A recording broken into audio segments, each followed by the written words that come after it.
My wife and I started dating after we were at Seton Hall for about 6 months. Right after Seton Hall, we went into public accounting. So 1981 is when we actually started Christakis and Company, initially with no clients. Now I have $100 million in assets under management. It's mind-boggling to me. It really is.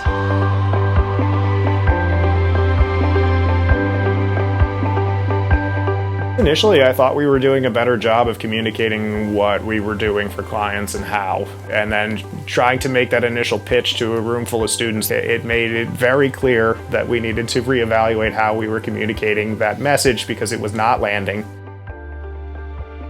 When they sat us down and they told us that, they're advising with a portfolio of 90 million or whatever, we were like, wow, that's a lot. Let's take a step back here and really figure out what we're doing and how we can manage this and better assist them. They wanted to hear our insights from an outsider, a younger outsider looking in on how to better create their website. We were tasked to carry out a series of 15 tele-depth interviews. They were just basically one-on-one conversations with any connections, any friends or family. I didn't want to have any scenarios where we were identifying any client information or we weren't able to offer them anybody specifically that they could interview. They had to provide us with the demographic we described. We were not able to offer them a database. We're 21, 22-year-olds and we're sending them to all of our friends and they're not really at the level of handling million-dollar assets. So we learned quickly that talking to our friends wasn't going to cut it. We took the next week or so and created a Qualtrics survey with about 23 questions. I think we got about around 70, 80 responses from the quantitative side. It definitely helped us and pointed us in the right direction, and it kind of uncovered some new findings, and it confirmed some old findings. Jeff and Andrew and Anna, they are a beautiful, wonderful family, and they need to really provide that in their website and make it feel at home. And I think that's what they did. We kind of settled on the theme to let our family help your family. And that was something that, the students kind of picked up on, that it feels like I came over to your house, I'm getting advice from multiple generations. And I liked that idea that I want you to feel comfortable, I want you to be trusting. This is the advice we would give our families. When you're working at something on a daily basis, sometimes you lose sight of what you're doing.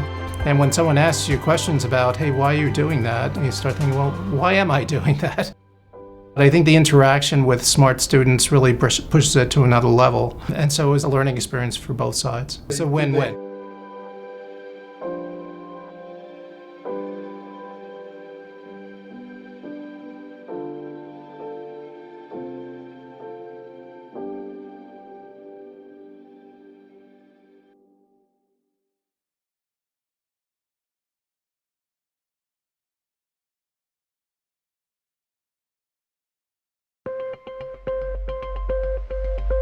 Motion capture for medical analysis has typically involved a very expensive system and lots of very cumbersome suiting options to be able to capture joint movement. What we were able to do through a breakthrough was make an Apple iPad able to do this capture accurately. We deploy advanced motion capture technology and artificial intelligence to try to understand human movements and predict injury and identify injury. We've been in the business for 15 years, and we've recently launched a new product that we needed help from Seton Hall to understand how the market might react to it. I was immediately fascinated by Avicii, mainly because it did have a healthcare approach to it, and how the app used motion capture to analyze different joint measurements and be able to enhance healthcare professionals' usage of the application in general. Our product is intended for use with physical therapists, physicians, and even chiropractors. It was a working prototype, basically, that we intended to bring to market. But we weren't sure how the market was going to react to it, so we needed to understand what people would think of our product and how they thought it would best serve them. And very importantly, what were the downsides that we needed to overcome in product development. The challenge the students had is because it's a new product and it's hard to understand if you don't physically see it in front of yourself. So my challenge to them was to go out and get people to try it. Go to visit doctors and physicians that they know, get their feedback from it. I knew a few nurses who work in physical therapy clinics, and I reached out to them and said, hey, would you be willing 5-10 minutes of your time? Can I show you this app and see, would you use it in their practice? And they were immediately just amazed by the product, amazed by the offerings and what it can do. We were able to see those live results, the live feedback from professionals already in the field, and see how beneficial the application would be as they work with patients, perform any research, conduct any studies that was relevant to their own work that they do on a day-to-day basis. We were pretty comfortable that the product worked pretty well and that people reacted to it, but it did need some adjustments to make it more user-friendly and to make it more clearly focused on what their needs were. It raised issues like data security and ease of use that were very important for us to build into the product.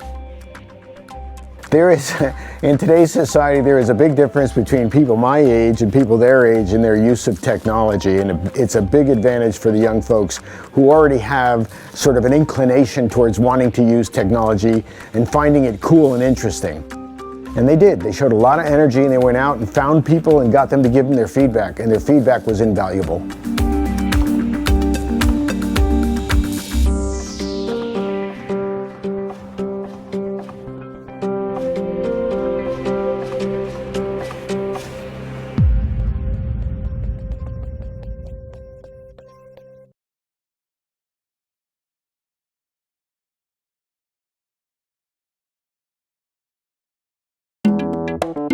South Orange is home to so many small businesses, makers, creators, artists, and it's wonderful to be able to have a space where we can really highlight and bring together the community in a way that allows our residents and our community members to shine and encourages economic development. Our whole mission is to help small businesses incubate with the idea that they themselves could potentially open up their own brick and mortar. People can come in here and try out their idea with a wonderful community that is willing and here to support it. Seton Hall is right up the road, which is like fabulous, and we want our students to shop and see South Orange as their home away from home, but also think about how they could craft a project and help us really understand our consumer base. They knew kind of what they were looking for to start, just like kind of a baseline. And then as we went through the first deliverable, which was qualitative, so me and my group, we literally went out onto the streets and interviewed people. That's one thing about South Orange is it is a community and they're very passionate about these small businesses.